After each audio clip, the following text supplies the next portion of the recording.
Hello दोस्तों। बात 2017 की है, जब मैं अपने समर वैकेशन में उत्तराखंड के लिए प्लान बनाया। रांची स्टेशन से अपनी टिकट की अपने भांजा के साथ जाने के लिए। इस दौरान काफ़ी उतार चढ़ाव भी आए। मन में अजीब अजीब ख्वाहिशें थी कि पहले मैंने जो मानचित्र में देखे थे कि यहाँ पे ऐसा है वैसा है, घूमने के लिए जगह है। उसके बाद फिर यही सब मन में हाव भाव लिए मैं स्टार्टिंग करता हूँ अपना यात्रा। सबसे पहले तो मैं रांची में मोराबादी में रहता था, तो उस दिन जब ऐसे ही करीब दोपहर का वक्त था, मैं निकला अपना यात्रा पे। मोराबादी होते हुए मैदान आसपास उसके हरे भरे नज़ारों को अपने आँखों में समेटे हुए मैं निकल पड़ा। और फिर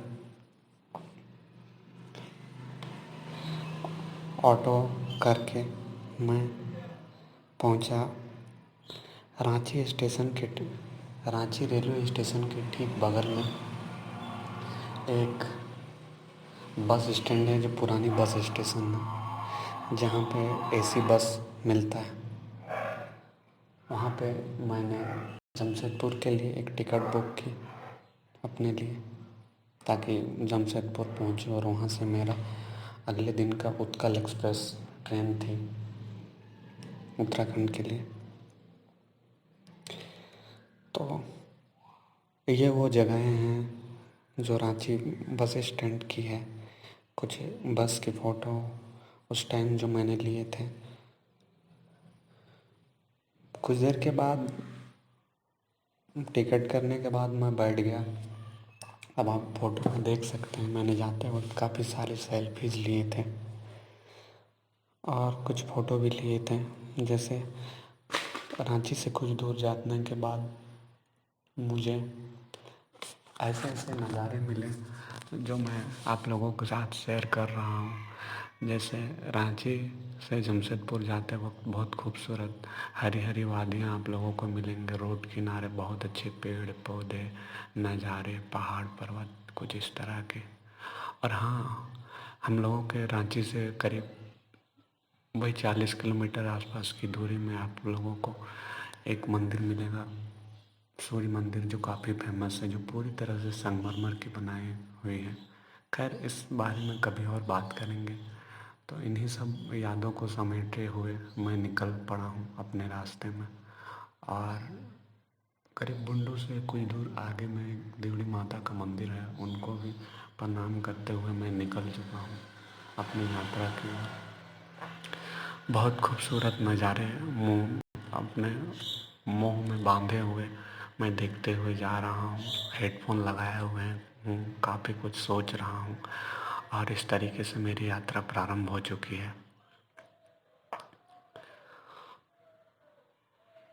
रांची से जमशेदपुर जाने के दौरान बहुत सारे मुझे उस तरीके के नज़ारे मिले जिन्हें देखकर आप भी मंत्रमुग्ध हो जाएंगे, क्योंकि उस दौरान का फीलिंग से कुछ और था जब मैं यात्रा के लिए निकल पड़ा था। जैसे कुछ नदियाँ, एक कांची नदी आती है जो काफ़ी खूबसूरत है, उस पे बना हुआ पुल, वो लंबी सी चौड़ी सी नदी, इसमें चारों तरफ बालू ही बालू है। बहुत खूबसूरत आप लोगों को देखने को मिलेंगी। कभी आइए तो रांची, तो आप देख सकते हैं। इसी तरह सोच विचार करते हुए, गाना सुनते हुए मैं निकल पड़ा हूँ। करीब शाम का वक्त हुआ और शाम के करीब 5-6 बजे के आसपास मैं मानगो बस स्टेशन पहुँचा। मानगो बस स्टेशन पहुँचने से पहले एक नदी आती है जो बहुत खूबसूरत है, नदी है जो स्वर्णरेखा नदी के नाम से जानी जाती है। कभी आपको वक्त मिले तो इस नदी का भी दर्शन कीजिएगा। मैंने 1-2 फोटो आप लोगों से शेयर किया है, आप लोग देख सकते हैं कितनी खूबसूरत जगह है ये। बहुत अच्छा फील आएगा आप लोगों को इन जगहों को देख के। उसके बाद मैं आता हूँ बस स्टैंड में उतरने के बाद। बस स्टेशन में उतरने के बाद मैं निकल पड़ता हूँ अपनी यात्रा में। सबसे पहले जब स्टेशन से उतरा बस से तो मैंने अपने जीजाजी को फ़ोन किया। वहाँ पे दीदी के घर रात में रुका। दीदी बहुत अच्छे खाने मेरे लिए बनाए थे रास्ते के लिए। मेरा भांजा भी जाने वाला था जो कि वो दिल्ली में था, तो दिल्ली से उसे लेना था और फिर उधर से साथ में हम लोग ट्रेन में चलते हैं। तो कुछ फ़ोटो मैं शेयर कर रहा हूँ जहाँ पे मैं रात में रुका था दीदी घर में। देखिए ये सब है। दीदी ने काफ़ी कुछ बनाए थे खाने के लिए। मैंने रात में सारी पैकिंग हो गई थी। सवेरे जीजाजी मुझे ट्रेन छोड़ने के लिए स्टेशन आए थे। Jamshedpur junction, Tata junction, Utkal express मेरी ट्रेन थी। वो भी क्या खूबसूरत दिन थे। अभी लॉकडाउन का समय चल रहा है तो काफ़ी कुछ यादें ताज़ा कर रहा हूँ। अब इन यादों को समेटे काफ़ी कुछ मिस करता हूँ। उस दिन का सफ़र सवेरे, मैं अगले दिन सवेरे जाकर जल्दी से नहा धो के तैयार हुआ। फिर उसके बाद अपना सारा पैकिंग किया हुआ बैग लेके निकल पड़ा अपनी यात्रा की ओर। जीजाजी टाटा जंक्शन मेरे को छोड़ने के लिए आए। फिर मैं ट्रेन में बैठा। ट्रेन के बाहर कुछ फ़ोटोज़ ली। हालांकि कुछ फ़ोटो यहाँ पे है नहीं, फिर भी मैं कुछ फ़ोटो आप लोगों से शेयर कर रहा हूँ। आप लोग देखते जाइएगा। फिर उस दिन किसी तरह अननोन टाइप का बनते हुए सबके साथ ऐसे ही बिहेवियर करते हुए मैं बस मोबाइल फ़ोन में व्हाट्सएप फेसबुक गाना सुनते हुए सोच विचार करते हुए बीतते हुए टाइम व्यतीत कर रहा था। और रात तो किसी तरह बीत गया। अगले दिन जब सवेरे हुआ तो करीब एमपी के आसपास एक जगह पे रुकी जहाँ पे बीचों बीच रोक दी गई। आसपास जंगल था, पहाड़ जैसे कुछ था, हरा भरा जगह। वहाँ पे बहुत सारे बंदर थे। बहुत कोई खाने वाने के लिए दे रहे थे। मैंने भी कुछ दिया खाने के लिए, बिस्किट वगैरह, और उनकी फ़ोटो भी ली। कुछ यादें याद आ रही हैं। इसी बातों में मुझे वो गाना भी याद आ रहा। यादें याद आती है, क्या वो नज़ारे थे। इसी में देखिए आप लोग कुछ फ़ोटो उनका दर्शन। जाते जाते मैं ये सब सोचता गया। उस दिन करीब कुछ देर के बाद ट्रेन निकल पड़ी वहाँ से, तो बहुतों के साथ मेल मिलाप हुआ। वहाँ पे बात विचार बढ़ी और भी लोगों से। अगले दिन जब मैं करीब पहुँचा वहाँ पे,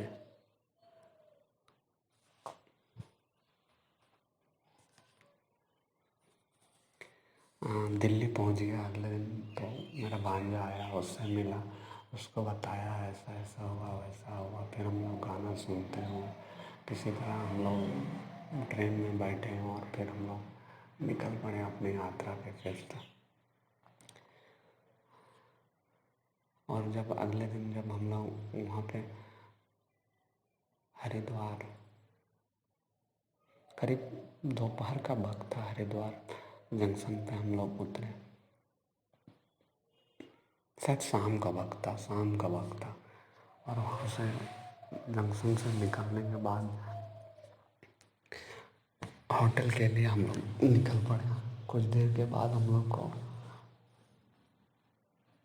वहाँ से स्टेशन से कुछ ही दूरी पर एक रोड पार करने के बाद सीधे गली में आगे में राइट साइड में एक, मैंने ऐसे ही सर्च किया था गूगल पे, तो वहाँ पे बहुत सारा है, तो जाते जाते देखते गया। तो वहाँ पे जाकर पूछा, उन्होंने बताया कि भाई आप लोगों को यहाँ पे सारे कुछ मिल जाएंगे, आप लोग यहाँ पे एक दिन स्टे कीजिए आज रात में, और फिर कल यहाँ से ऋषिकेश वगैरह घूम लीजिए। फिर आप लोग निकल चलिएगा अपनी यात्रा पे। तो उन्होंने जहाँ पे वो बैठे हुए थे वहाँ पे जगह थोड़ी सी दूरी में उनका और एक होटल था, वहाँ पे रहने का इंतज़ाम कर दिया। फिर हम लोग गए वहाँ पे, हम लोग को वहीं का कोई स्टाफ था, वो लोग हम लोग को लेके गया, वहाँ पे हम लोग रुके। जैसे ही पहुँचे हम लोग काफ़ी थक चुके थे। जैसे तैसे नहाए धोए फ्रेश हुए, कुछ खाना वाना खाए बगल में। ठीक वहाँ से थोड़ा सा गली के अंदर घुस के ही वो होटल था। होटल से फिर निकल के फ्रेश होके हम लोग आए। बाहर में एक छोटा सा ढाबा टाइप का था जिसमें एक महिला खाना वगैरह बनाती थी। उन्हीं के पास हम लोग गए, हम और सचिन दोनों। मेरा भांजा सचिन जो मेरे साथ गया था। काफ़ी खूबसूरत यादें हैं। वहाँ पे खाया, उसके बाद वापस आए और फिर हम लोग और रात सो गए। अब आपको लोगों को नेक्स्ट वीडियो में अगली यात्रा के बारे में बताता हूँ, तो बने रहिएगा मेरे इस चैनल पे।